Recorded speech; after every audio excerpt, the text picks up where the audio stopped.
was that pathetic loser who needed her protection. Chen Yan looked me up and down too, especially when he spotted Shen Ling behind me, and the Blade Squad. A flicker of wariness crossed his eyes, but mostly he looked unimpressed. Lan Bei base? Never heard of it. We don't take in freeloaders. Since we're all survivors here, leave your wheels and supplies, and beat it. He was talking big. In his mind, his low-level fire powers made him untouchable. Lu Ruyan piled on, riding his coattails. You hear that, Lin Fan? For old time's sake, I'm telling you, don't get cocky. The way you are now, you're not fit to shine Chen Yan's shoes. I looked at her smug little face and suddenly laughed. Liu Ruyan, remember that empty instant noodle cup you threw at me? Liu Ruyan froze, wondering why I'd brought it up. What noodle cup? I don't remember. Get lost, you're in the way. I dropped my smile. My eyes turned cold. You may not remember, but I do. Today, I'm here to make you eat it. Liu Ruyan looked like she'd heard the funniest joke ever. Pointing at me, she burst into laughter. Lin Fan, have you lost your mind? Make me eat a noodle cup. What gives you the right? Chen Yan crossed his arms with a sneer.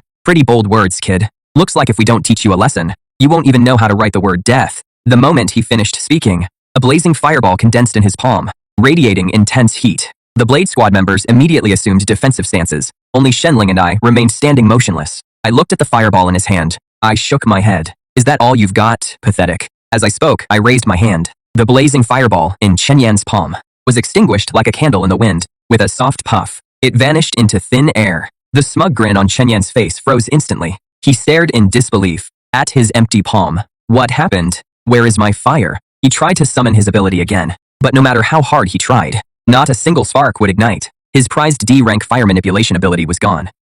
What did you do to me? Chen Yan pointed at me in terror, his voice shrill. I didn't answer him. I simply turned to Liu Ruyan, who was frozen in fear. Now do you see what gives me the right? Liu Ruyan's lips trembled. Her face was deathly pale. She had no idea what had just happened, but she had watched that terrifying flame ability fizzle out silently before me. Fear left her unable to string a sentence together. Shenling tossed her in front of me like a sack of potatoes, forcing her to her knees, tears and snot streaming down her face as she begged for mercy. I watched this pathetic display without feeling a thing. I pulled something from my pocket. It was a crushed, braised beef instant noodle cup, the same one she'd thrown at me before. I'd kept it all this time. The empty container in my hand instantly restored itself to a brand new cup of noodles. I tore open the packaging, dumping out the noodles and seasoning packets, leaving only the empty paper bowl.